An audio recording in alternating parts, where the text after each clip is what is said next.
सीतापुर के एक छोटे से गांव में गोपाल अपनी पत्नी सुमित्रा और एक बेटे नारायण के साथ रहता था। नारायण एकदम मूर्ख था। वो कोई काम धाम नहीं करता था। घर में रहकर ही रोटियां तोड़ता रहता था। उसके माता पिता उससे बहुत परेशान रहते थे। वो उसे कुछ कमाने धमाने को कहते, पर उस मूर्ख को कोई भी काम ही नहीं आता, ना ही उसे कोई कुछ काम देता। नारायण की उम्र 20 वर्ष हो गई है। ना तो ये कुछ करता है, ना ही घर से बाहर निकलता है। तुम एक काम करो, इसकी शादी करवा दो। क्या पता पत्नी के आने से इसका भाग्य खुल जाए। तुम सही कह रही हो सुमित्रा। मैं इसके लिए कोई अच्छी सी लड़की देख लेता हूँ, जो थोड़ी चालाक भी हो और पढ़ी लिखी भी हो। ये तो मूर्ख है मूर्ख, इससे तो कुछ होगा नहीं। मैं भी यही सोच रही थी। अगर इसकी पत्नी चालाक आ जाएगी तो इसकी जिंदगी सुधर जाएगी, वरना इसको तो कोई भी पागल बना देगा। तुम जल्द से जल्द कोई लड़की देकर इसकी शादी करवा दो।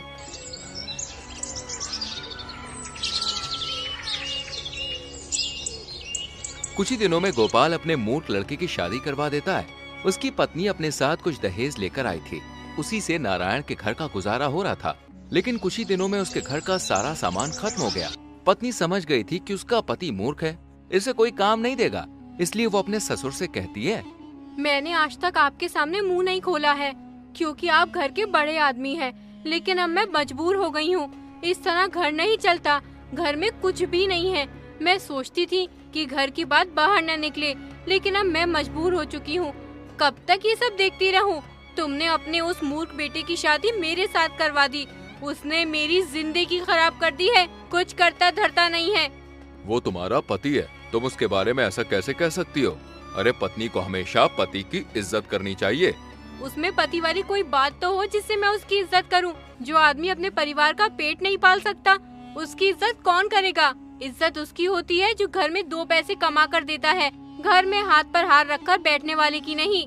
बेटा तुम इतना गुस्सा क्यों होती हो? तुम नारायण को समझाओ कि वो कुछ काम करे। मैं उन्हें क्या समझाऊं? मैं तो समझा समझा के पागल हो चुकी हूँ। वो मेरी सुनते ही कहाँ है, बस सारा दिन बच्चों जैसी हरकतें करते रहते हैं। आप ही उन्हें कुछ समझाइए। अगले ही दिन गोपाल नारायण से कहता है, बेटा अगर तू कुछ काम नहीं करेगा तो तेरे घर का गुजारा कैसे होगा? अरे तेरी पत्नी सारा दिन तेरी वजह से परेशान रहती है। तू एक काम कर, कहीं से भी कुछ ज्ञान सीख कर आ। ये कुछ पैसे हैं, तुझे रास्ते में इनकी जरूरत पड़ेगी। पिताजी की बात मानकर वह ज्ञानी को ढूंढने निकल जाता है।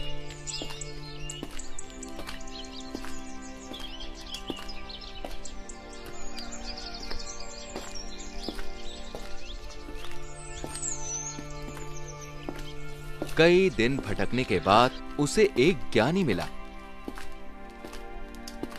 ज्ञानी को प्रणाम कर उसने कहा, मैंने सुना है तुम बहुत बड़े ज्ञानी हो, तुम लोगों को ज्ञान देते हो। मैं कई दिनों से किसी ज्ञानी को ढूंढ रहा था, फिर लोगों ने तुम्हारे बारे में बताया। इसलिए ज्ञानी जी मुझे कुछ ज्ञान दीजिए, मैं अत्यंत कष्ट में हूँ। बिना ज्ञान के तो मनुष्य को कष्ट होगा ही। मैं तुम्हें जरूर ज्ञान दूंगा, पर मैं मुफ्त में किसी को भी ज्ञान नहीं देता। उसके लिए तुम्हें कीमत चुकानी होगी। ज्ञानी जी, आप ज्ञान देने की कितनी कीमत लेंगे? एक ज्ञान का 1 पैसा। गोपाल ने नारायण को 50 पैसे दिए थे, लेकिन अब मूर्ख नारायण के पास 4 पैसे बचे थे। वो उसने ज्ञानी को दे दिए। 4 पैसे लेकर ज्ञानी बोला, तुमने मुझे 4 पैसे दिए हैं, इसलिए मैं तुम्हें 4 ही ज्ञान की बात बताऊंगा। अच्छी तरह याद कर लो। पहला ज्ञान ये है कि जिस बात को 5 आदमी कहें उसे सत्य मान लेना चाहिए। दूसरा ज्ञान ये है कि धन मिलने पर किसी को भी उसके बारे में नहीं बताना चाहिए। तीसरा ज्ञान ये है कि पत्नी को कभी सच बात नहीं बतानी चाहिए। और चौथा ज्ञान ये है कि अपने स्वामी या राजा को सच बात ही बतानी चाहिए। ज्ञान की चारों बातों को अच्छी तरह से याद कर अब मूर्ख नारायण अपने घर की ओर निकल गया। रास्ते में उसने देखा कि एक जगह भीड़ जुटी हुई है। उसे पता चला कि कोई भिखारी मर गया है, पर कोई उसे वहां से उठाने को तैयार नहीं था। तभी मूर्ख नारायण वहां पे पहुंचा। भाई तुम हट्टे कट्टे हो, इस लाश को उठाकर कहीं फेंक आओ, ईश्वर तुमसे खुश हो जाएगा। मैं इस लाश को क्यों फेंक के आऊं? ना तो ये मेरा कोई रिश्तेदार है और ना ही कोई जानने वाला, फिर मैं क्यों इस लाश को फेंक कर आऊं? लेकिन एकदम से मूर्ख नारायण को ज्ञानी द्वारा दिए गए पहले ज्ञान की याद आ गई कि 5 आदमी जो कहें उसे सच मान लेना चाहिए। यहाँ तो 5 से भी अधिक आदमी है। उसने लाश उठाई और गांव से बाहर एक वीरान जगह में उठाकर फेंकने लगा।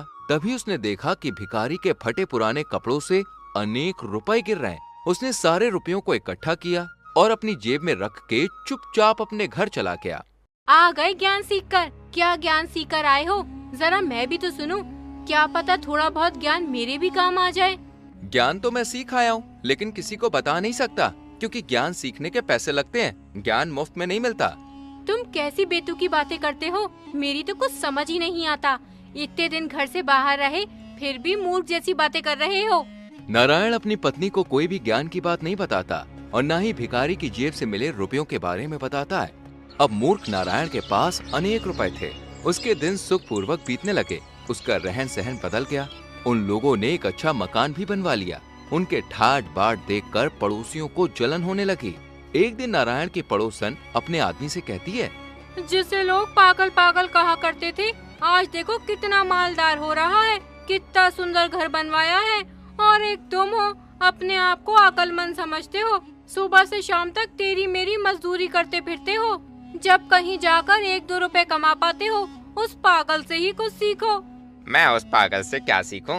जो उसके नसीब में है वो उसे मिल रहा है, और जो मेरे नसीब में है वो मुझे मिल रहा है। तुम सारी जिंदगी नसीब का रोना रोते रहना। दुनिया आगे निकल रही है और तुम नसीब के पीछे पड़े हुए हो। मैं ही कल उस पागल नारायण के घर जाऊंगी और उसकी मालदारी का राज पूछ कर आऊंगी। पड़ोसन अगले ही दिन नारायण के घर आई और उसकी पत्नी से बोली, अरे दीदी, आपका पति क्या करता है जो आप लोग इतने ठाट बाट से रहते हैं? पूरे गांव में तुम्हारी मालदारी के चर्चे हैं कि पागल आदमी मालदार हो गया।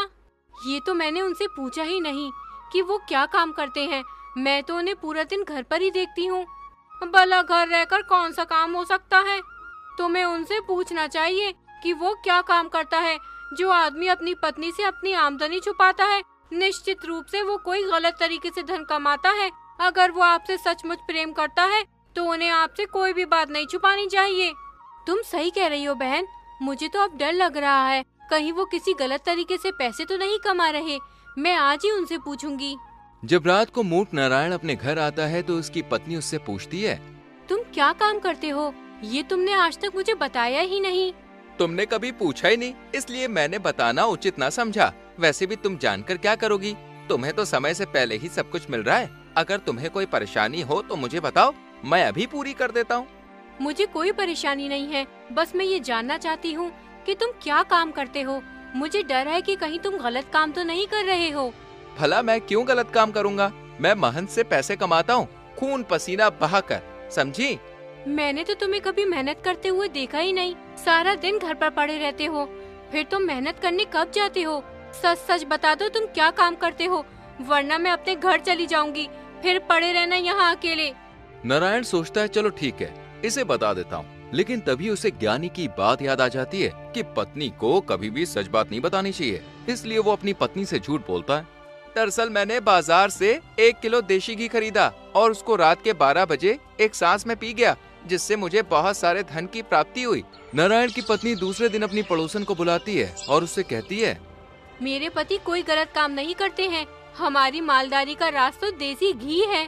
देसी घी? हाँ, देसी घी। अगर कोई आदमी 1 किलो देसी घी रात को 12 बजे एक सांस में पी जाए तो उसे बहुत सारे धन की प्राप्ति होती है। ये बात तुम किसी को मत बताना। तुम मेरी सहेली हो, बस इसलिए बता रही हूँ। ये बात सुनकर पड़ोसन बहुत खुश होती है, क्योंकि उसे मालदार होने का राज जो मिल गया था। वो जल्दी से अपने घर जाती और अपने पति से कहती है, मुझे मूर्ख नारायण की मालदारी का राज मालूम हो गया है। तुम जल्दी से बाजार जाकर 1 किलो देसी घी ले आओ। एक बार मुझे बताओ तो सही, आखिर उस मालदारी का राज क्या है? मैं भी तो सुनूं। और देशी घी का मालदारी से क्या ताल्लुक है? अरे ताल्लुक है, अगर कोई आदमी 1 किलो देसी घी रात को 12 बजे एक सांस में पी जाए तो उसे बहुत सारे धन की प्राप्ति होती है। ये तुम क्या कह रही हो? ये बात मैंने कभी नहीं सुनी। अगर हर किसी को ये बात मालूम होती तो आज हर कोई मालदार ना होता। ये बात किसी को मालूम ना हो। मैंने बड़ी मुश्किल से नारायण की पत्नी से पूछा है। अब सारा समय यहीं खराब करते रहोगे? जाओ जल्दी से बाजार से घी लेकर आओ। पड़ोसन का पति बाजार से 1 किलो देशी घी ले आता है और फिर दोनों 12 बजने का इंतजार करते हैं। जैसे ही 12 बजते हैं, पड़ोसन अपने पति को 1 किलो घी एक सांस में पिला देती है। घी पीने के थोड़ी देर बाद उसके पेट में बहुत जोर का दर्द होता है। पेट दर्द इतनी जोर से होता है कि वो तड़पने लगता है, उसे दस्त आने लगते हैं। अंत में वो मर गया। पड़ोसन ने राजा के पास जाकर उनकी शिकायत की। महाराज, मैं लुट गई, बर्बाद हो गई, मेरा कुछ नहीं बचा, सब कुछ खत्म हो गया। अरे कुछ बताओगी भी या रोती ही रहोगी? महाराज, मेरे पति का इंतकाल हो गया है।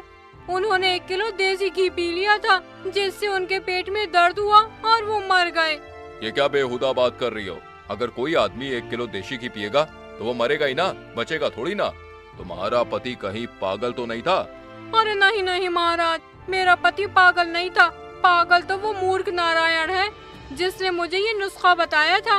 उसने कहा था कि अगर कोई आदमी रात को 12 बजे 1 किलो देसी घी एक सांस में पी जाए तो वो मालदार हो जाता है। इसलिए मैंने अपने पति को 1 किलो देसी घी पिला दिया। राजा ने मूर्ख नारायण को बुलाया और सारा माजरा पूछा। क्यों रे नारायण, तू लोगों को पागल समझता है जो 1 किलो घी का नुस्खा बताकर लोगों को मरवा रहा है?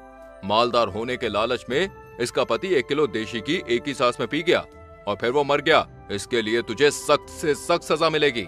तभी नारायण को ज्ञानी की बात याद आ जाती है कि अपने स्वामी या राजा को झूठ नहीं बोलना चाहिए।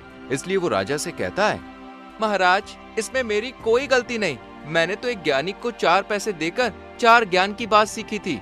उसने कहा था कि अगर 4 आदमी कोई बात कहें तो उसे मान लेना चाहिए और अपनी पत्नी को कभी सही बात नहीं बतानी चाहिए और अपने राजा से हमेशा सच बोलना चाहिए। मेरी पत्नी मेरी मालदारी पर राज पूछ रही थी, इसलिए मैंने उसे झूठ बोल दिया कि मैंने देशी घी पीकर धन की प्राप्ति की है। उसी ने इसको बताया होगा। राजा नारायण के सच बोलने से बहुत खुश होता है और उसे ढेर सारा धन देकर विदा कर देता है।